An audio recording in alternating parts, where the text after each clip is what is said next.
Hi, welcome to my channel. My name's Linda Wilson. I'm glad you're here. Um, I have good stuff to talk to you about. And today, this video is about working abroad. Okay? Now, I don't care what country you're coming from or probably what country you're going to, but the whole situation of jobs, you need to know a few things. I'm going to use Uruguay and Brazil as examples, okay? I'm going to use these two countries because, and Mexico too, I guess I can throw in there, but because I've lived in all three of these countries. Actually lived in Mexico for 4 years, caught the pandemic there, lived in Brazil for just about 13 years, and now have lived in Uruguay for 5 years. So I know what it's like to be abroad. I've taught over 25,000 students from around the world English. I teach English. That's my job I do here. And that's what I want to talk about. Because here's the reality. If you're coming to another country, let me go back. Let me back up before I finish that statement. I'm part of a Facebook groups online that are here in Uruguay, right? And I read them sometimes, not all the time.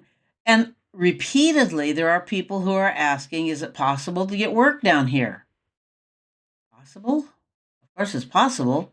Are you fluent in Spanish?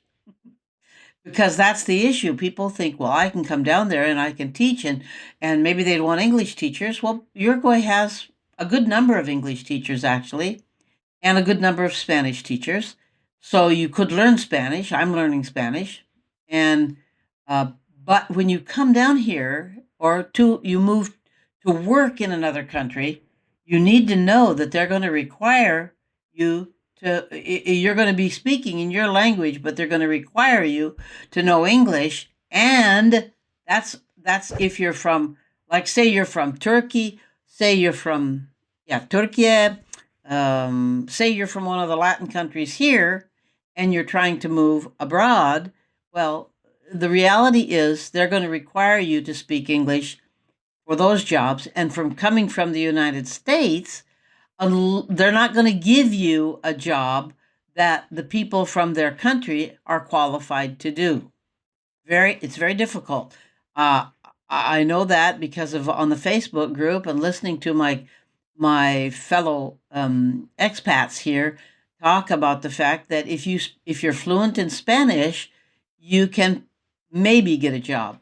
Your best bet is to have a job that you can do remotely now and carry it on to when you're living abroad. That's the best. That's the best scenario of all things. I teach English. I can do that anywhere in the world. I've been doing it for a long time. I'm pretty good at it, and I have some other things that I'm developing. Because I'm also a slide deck creator, so I learned how to use AI and all that kind of stuff. Don't let yourself be locked in. If you want to do something like, I'm a senior, obviously. I'm a senior. Um, this gives me away. But if you want to do something, be sure that you're open to AI. There's all different kinds. There's ChatGPT, there's Copilot, there's Designer, there's hundreds of them, okay? But don't be opposed to using them because they can give you ideas and help you out. That's just one suggestion. But I can guarantee you that people who are in the country you're going to that are qualified for the job will get it before you. So my recommendation is that you establish yourself in whatever job, you know, like one woman I listened to, I don't think she's going to travel abroad, but she's doing the smart thing. She's had a job for years and years, and now she's online working. So has a YouTube video, in fact. So I think it's very important for you to think about what you want to do, and if your job, ask now. Ask now if you have a job and you're going to retire from it and retire abroad. Ask now if there's some way you could do something with that company or with that job and that you could do it remotely. That's how people are doing it.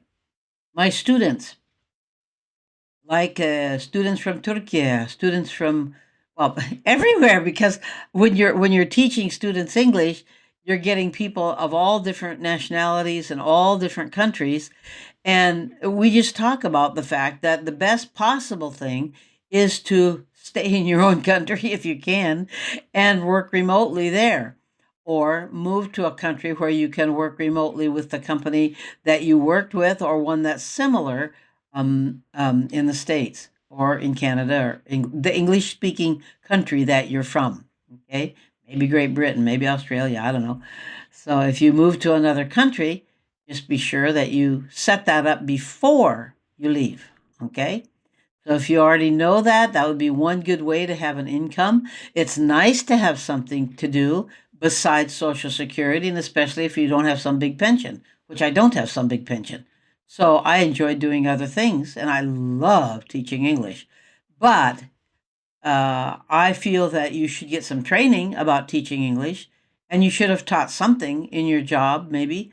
Um, but because teaching English isn't just teaching the facts about how to speak English, it's knowing how to teach as well. And so, if you have a degree in education or you've been involved in some kind of schools or something like that, you could teach a course online. You could teach. I am teaching several things online. So, because I'm trained, I have my master's degree and my doctorate degree, and so I do. I can teach many things, and I owned a business. So I was a businesswoman for years, and I've lived in several cultures. So if you have those kind of qualities, you can get a job, but you get a job doing something online that will reach people where you don't have to speak that language. You don't have to be in the country, but you don't have to learn the language quickly because you're speaking in English to the wider audience out there in the world that speak English. So that's what I have to share with you today. Just know that you will not be first on the totem pole to get the job if there's a qualified person, a national person that lives in that country that can do the job. They're going to get it hands down. They're going to get it first, and they deserve to. They speak the language. They did the training. They put in the time. They need the money just as much or more than an expat does. So, just want to give you a heads up on that. You can ask all the people on Facebook that you want, but the answer is going to come up pretty much the same. And that is, if you speak the language, you have a chance. But if you don't speak the language, you better set up something remotely before you ever leave the country that you're coming from to the country you're going to. Okay? Thanks a lot. Yeah. I hope you're signed up and subscribed so that you can get these all the time, and I hope you enjoy them. I'm kind of crazy. I don't feel real formal. So I hope that's not a problem for you because that's just me. I'm being, what they say, authentically myself. So take care. Hope to see you soon. Bye bye. Ciao, ciao.